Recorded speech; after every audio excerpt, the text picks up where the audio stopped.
You're straight out of college, excited about the possibilities that lie in front of you.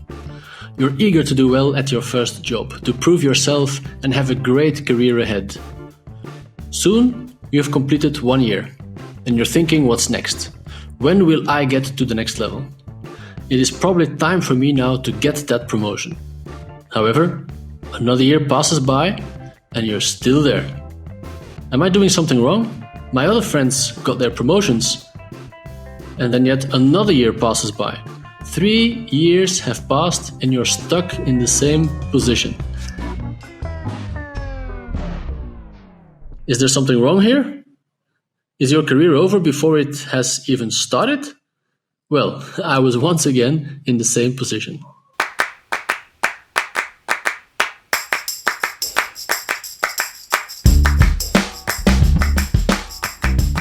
Welcome to I Wish My Boss Told Me That. I'm your host, Serge De Vos, the Global Director of Operations at AB InBev, the world's largest beer company. Today, we'll be busting some myths about successful careers. So grab a beer and let's get started. Okay, let's start with myth number 1. Your first role is really important. Everybody believes, and I see a lot here in India when I talk to people in college, a lot of people are choosing which role they want to go after much more than which company or which manager will I have. They're looking at the ideal role and then they go after the ideal role, believing that this is crucial for them to be successful in their career. I have a very different opinion. Let me share with you how I started my career and somehow stumbled up to that learning.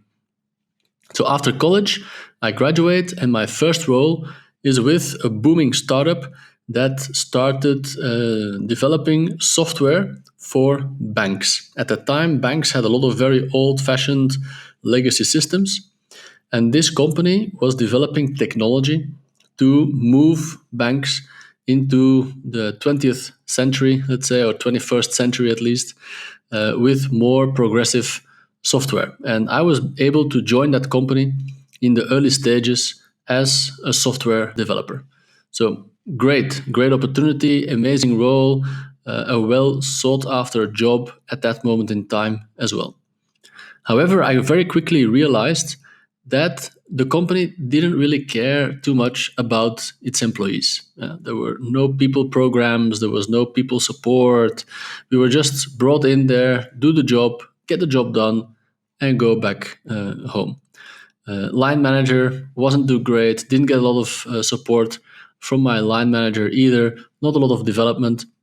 So I very quickly realized that the role was very interesting and I was learning a lot about software development. But this was somehow hampering my growth, my personal development and learning. And so at a certain moment, I was a bit lucky. I got a call from another company that I had worked with during my studies. I made my thesis, and during the thesis, I interviewed the sales director of that company.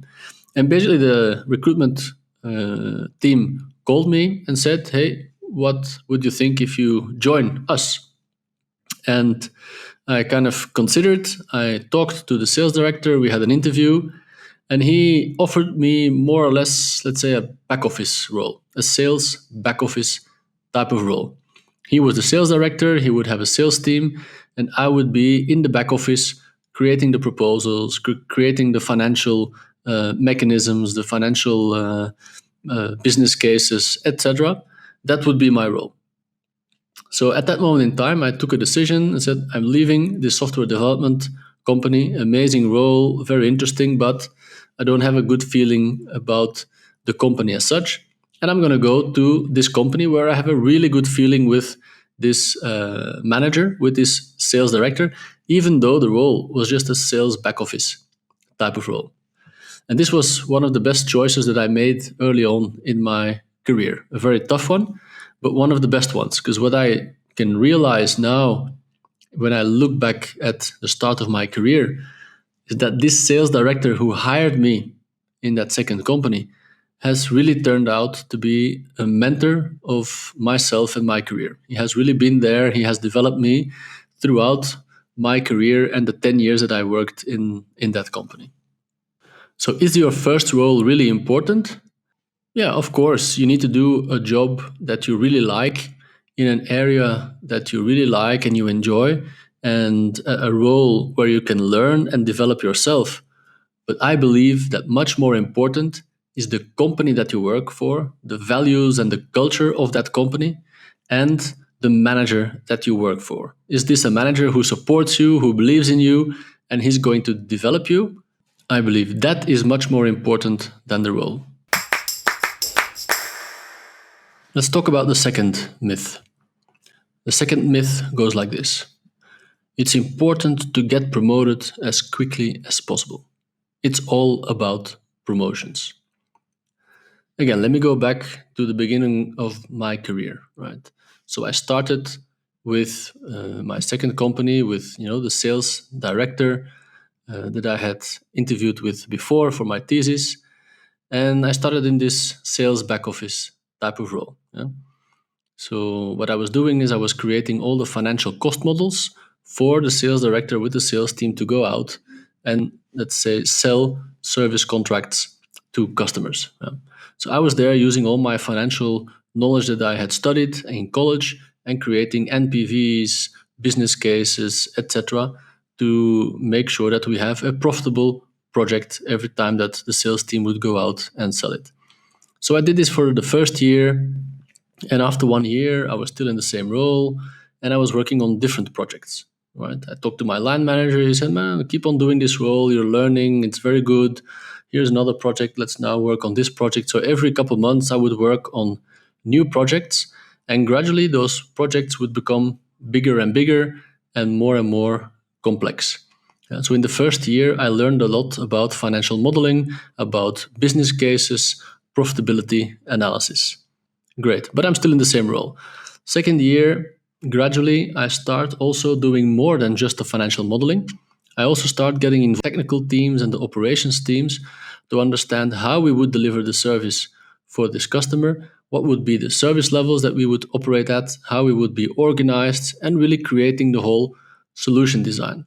Yeah, so second year, I'm working on bigger projects and not only doing financial modeling, also doing kind of the organizational design and service modeling.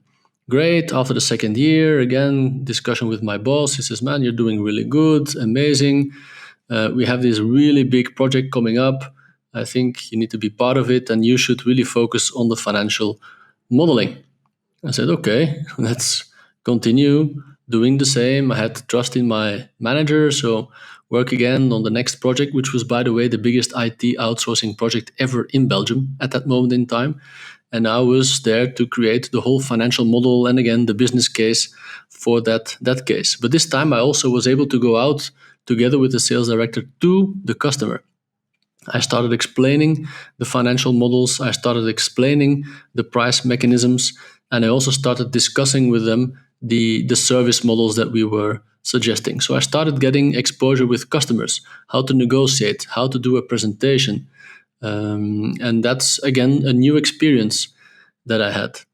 Fourth year, still the same role, still no promotion, but learning. So for about 4 years, I spent in exactly the same role, but working on different types of projects and gradually expanding more and more the type of experiences that I was involved in: financial modeling, service modeling, negotiating with customers, presenting the solution to customers. So I was having a lot of different types of career experiences without being promoted. My salary still grew because every year I would get some kind of a merit, etc. So financially, I was progressing, but in terms of level, I was still at the same level as I was 3 to 4 years earlier. After 4 years of hard work, working closely with my manager, really broadening my base and learning a lot about the whole company, I got my first real promotion, and I was promoted to service desk manager.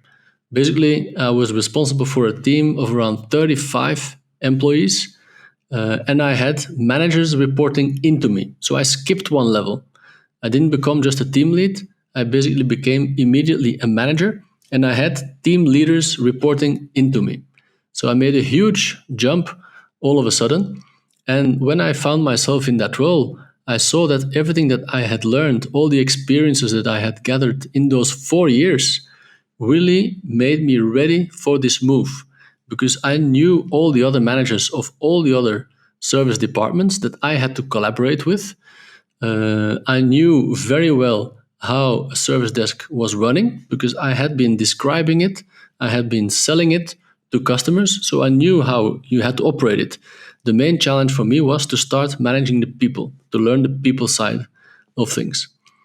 So, what I learned in those 4 years is that, yes, of course, I was eager to get the promotion, and I saw my peers who graduated together with me from college all getting a promotion and moving ahead in their careers, and I was kind of stuck in the same role. But what I realized afterwards is that I might have been stuck in the same role, the same level, but I was gathering so much experience and different types of experience that helped me afterwards to move twice as fast and not only catch up on my peers and my college grads, but even to grow faster in my career. Because the move that I did after that, I became a director responsible for a huge contract that we had at that moment in the company, where the operations was spread over 5, 6 different countries. So it's not just about promotions. Have patience, learn, broaden your base, have different type of experiences, and those promotions, they will ultimately come, and most likely you will be promoted and grow a lot faster afterwards than if you immediately start chasing the very first promotion. Okay, let's talk about the third and last myth for today. You need to be from a top tier college or MBA to succeed at the workplace. That's also a very popular myth. Well, I have a bit of a different opinion. So, first of all, I'm not from a top tier college. I also didn't do an MBA. Yeah? So maybe I have a bit of a subjective opinion, but still, let me share with you my view. Now, I'm not the CEO of a company, but if you would have told me at the age of 22 that in my career I was going to lead the whole logistics department and operation of one of the biggest FMCG companies in Europe by the age of 34, I would have, thought that this would be a pretty successful career. Or if you would have told me that I would be running an office in India of 1,600 people that runs the finance of, again, one of the biggest FMCG companies in the world, I would consider that a pretty successful career, right? Now, I'm not saying that an MBA or graduating from a top tier university is not going to help you. Of course, it's helping you, right? For sure, in the first 1, 2 years, it will help you land in a great company. It will help you land probably in a better job than if you graduate from any other university or don't have that MBA in hand. So for sure, there is a difference at the beginning of your career. But if you look 10, 15, 20 years on, that graduation holds very little value. Most of the success in your career is determined by other things, things that you don't learn in college. Things like grit, the grit that you have to really get stuff done, results that you deliver, your soft skills. How are you able to communicate? How are you able to work in group? How are you able to present yourself, pitch an idea? Resilience. How resilient are you to go through really tough times, months or years, where you're really suffering in your career? And how are you able to stay resilient and see it through, take the learnings from those tough times, and make a step up in your career? Those are the things in the long run that will make you successful or not. And one other great example that I always share for this type of myth is a person who worked for me several years ago when I was leading the IT operation for a soft drink company across Europe. And she was reporting straight into me. She was leading a team, an international team of between 5 and 10 people. And in terms of her degree, she did not even go to college. She didn't even go to high school. She just graduated at the age of 18 and started working, started her career. But she had a tremendous amount of passion. She was a hard worker and she was really assertive, really good at, communicating, convincing people and even managing a team. And that's what got her to a managerial role, even though she didn't even go to any college after the age of 18. So, is studying at a top tier university or doing an MBA important for your career? Of course, it is important. But is it the only way for you to be successful in your career? By far, I would say. It helps you with a great start, but then there are many other factors that play whether you will be successful in your career or not.